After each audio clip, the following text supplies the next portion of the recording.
Hello, good afternoon, students. Today we will discuss law of mass action. Now, what is law of mass action?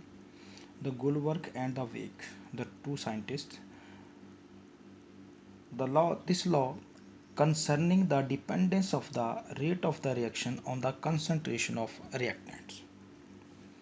तो ये law जो था ये reactant की concentrations के ऊपर बेस्ड था.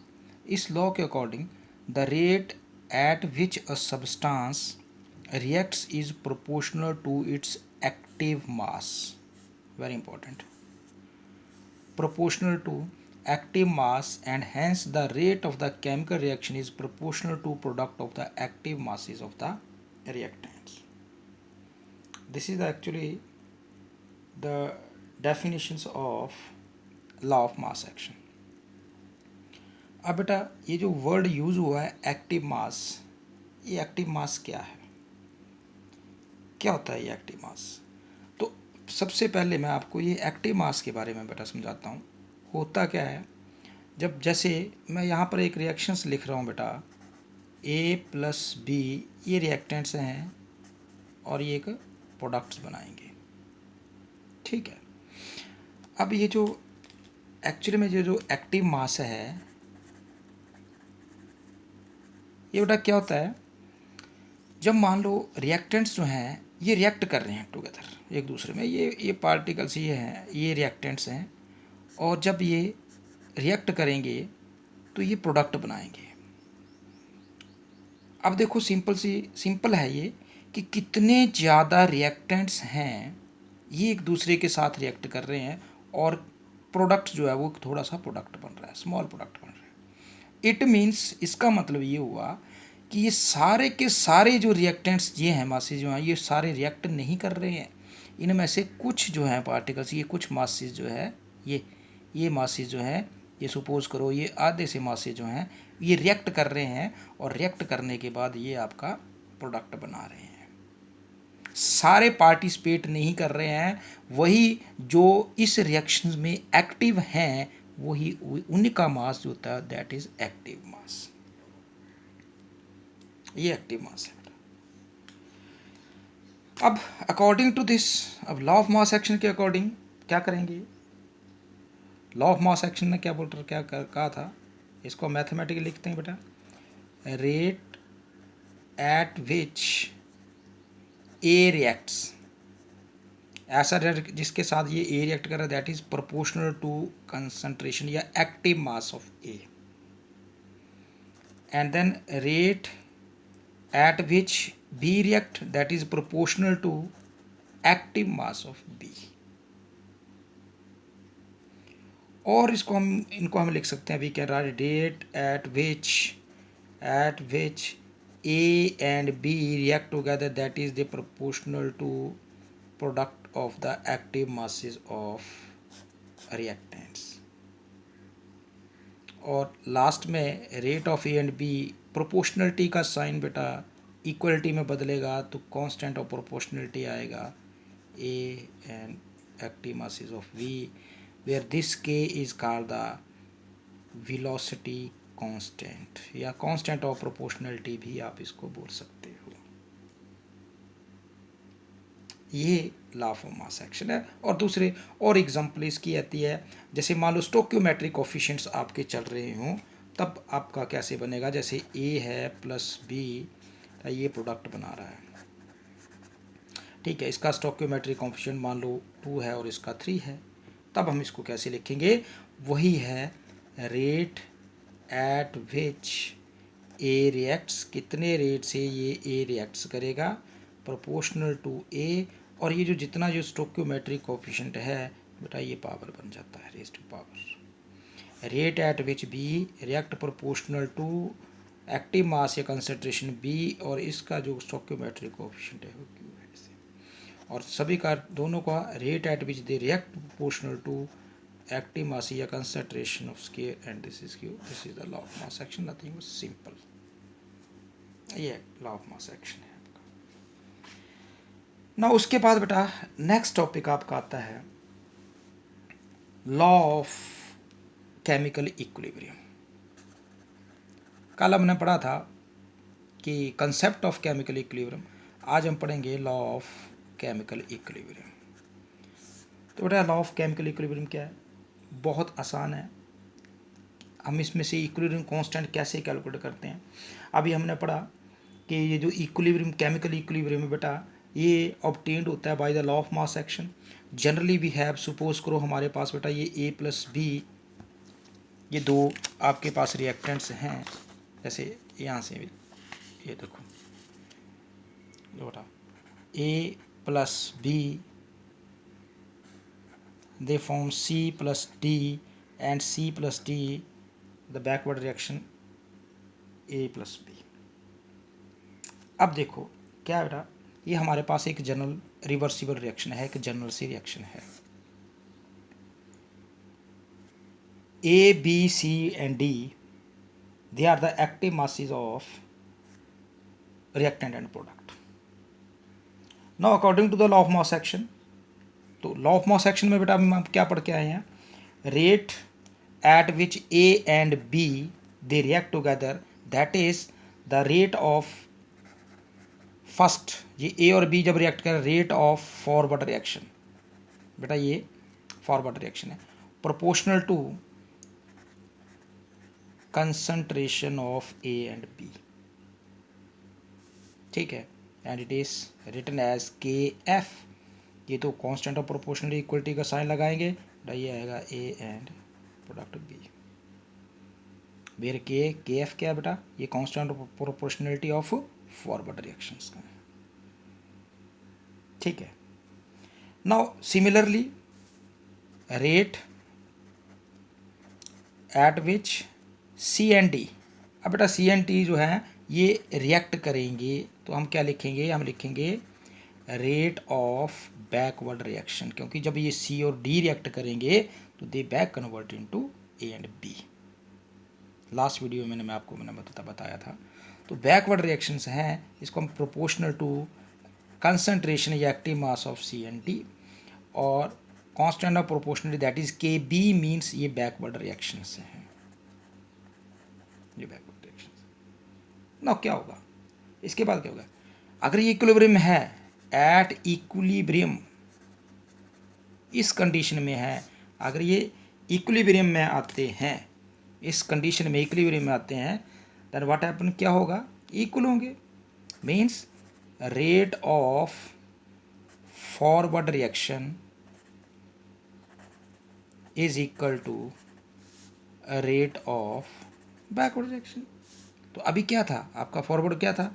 K F concentration of A and B is equal to K B, ये active mass C and D. और वी कैन राइट इट, इसको हम कैसे लिख सकते हैं? K F ratio K F over K B is equal to concentration of C and concentration D divide by concentration of A and concentration B.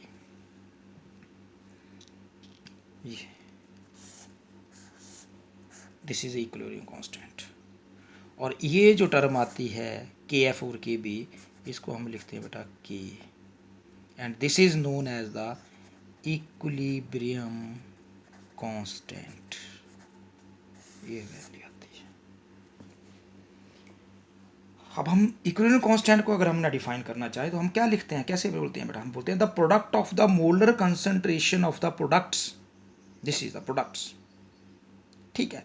Suppose कर लो अगर इनके पास कोई स्टोक्योमेट्रिक कोफिशिएंट हो, तो बेटा जो स्टोक्योमेट्रिक कोफिशिएंट है वो लॉ ऑफ मास एक्शन के अकॉर्डिंग ये सारी पावर बन जाएगी। जैसे मान लो सी है, डी है आपके पास, यहाँ पे ये सी है यार, हम यहाँ मैं 2 लगा देता हूँ, यहाँ मैं 3 लगा देता हूँ, यहाँ मैं 4 लगा देता हूँ, यहाँ मैं 5 कर देता हूँ, तो बेटा क्या होगा इसका क्या होगा? सी कंसेंट्रेशन है, ये 2 स्टोक्योमेट्रिक 2 पावर, ये 3 पावर, ए की वह 4 है, ये 4 पावर, और बी की ये 5 पावर।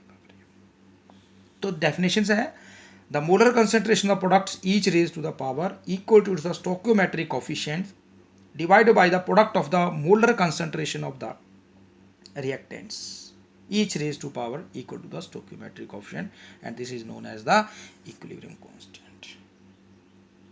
in gas phase, इसको रिप्रेजेंट करने का बेटा गैस फेस में कैसे रिप्रेजेंट करते हैं?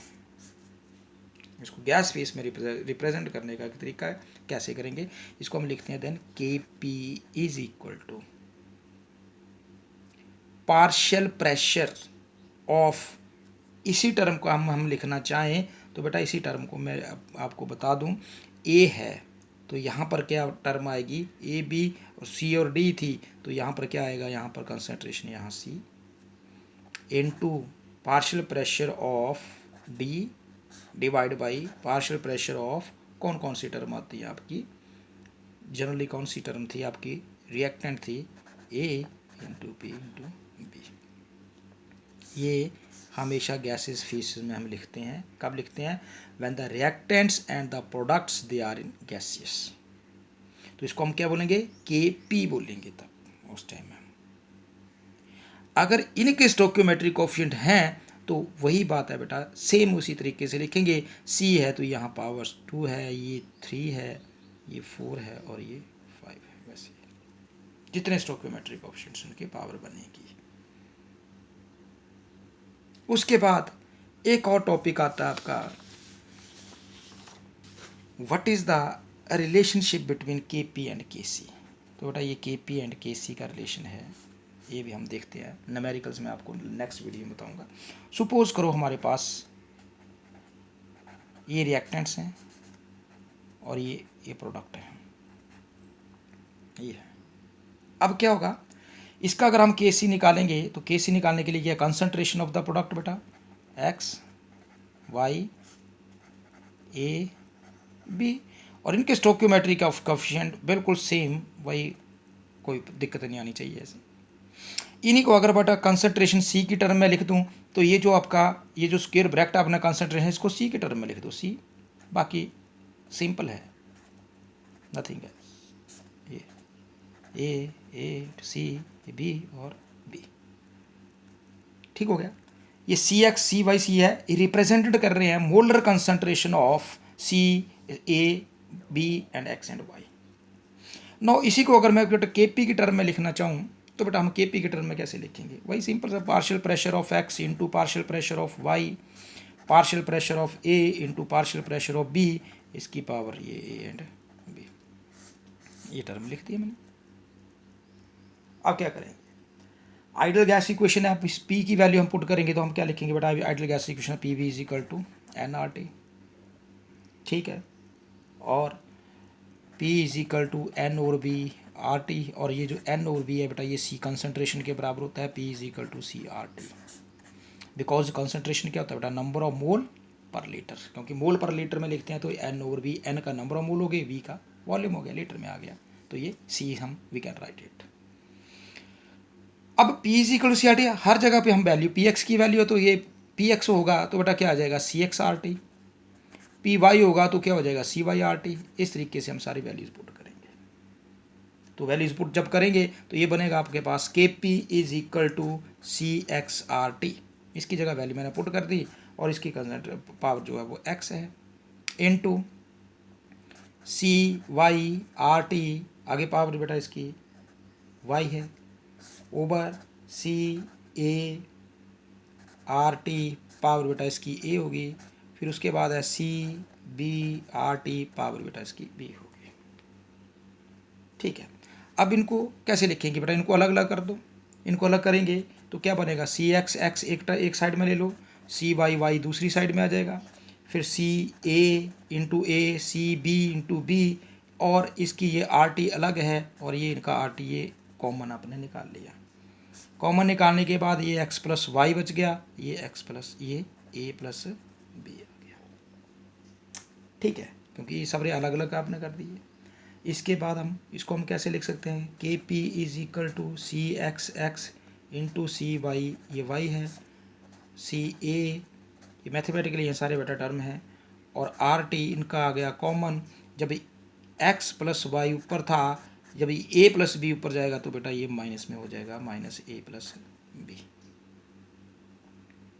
ठीक है। अब बारी क्या आ गई, ये के पी इज इक्वल टू बेटा ये जो टर्म है ये क्या है, ये किसके बराबर है, ये अपना भी निकाला था के सी के बराबर है, तो यहाँ पे आ गया के सी इंटू आर टी, ये आर टी एक्स प्लस ए, इसको हम लिखते हैं बेटा डेल्टा एन के साथ, ये टर्म लिखनी है, इसको डेल्टा एन के साथ लिखते हैं। ये क्या है डेल्टा एन, आपके पास अब टोटल बना क्या है, आपके पास अब बन गया ये टर्म जो है ये आपके आ गई डेल्टा एन। इसको हम डेल्टा एन को क्या बोलते हैं, number of moles of gaseous product mine. हम क्या करेंगे, हमारे पास कोई इक्वेशन दी होगी तो हम नंबर ऑफ मोल जो है ये प्रोडक्ट के निकालेंगे, माइनस नंबर ऑफ मोल जो है वो आपके रिएक्टेंट्स आएंगे, इन दोनों को हम माइनस कर देंगे, वो हमारे पास वैल्यू डेल्टा एन होगी। और ये रिलेशन था बेटा के P is equal to K C R T delta N. Next video में मैं आपको न्यूमेरिकल बताऊंगा इसके। Good bye.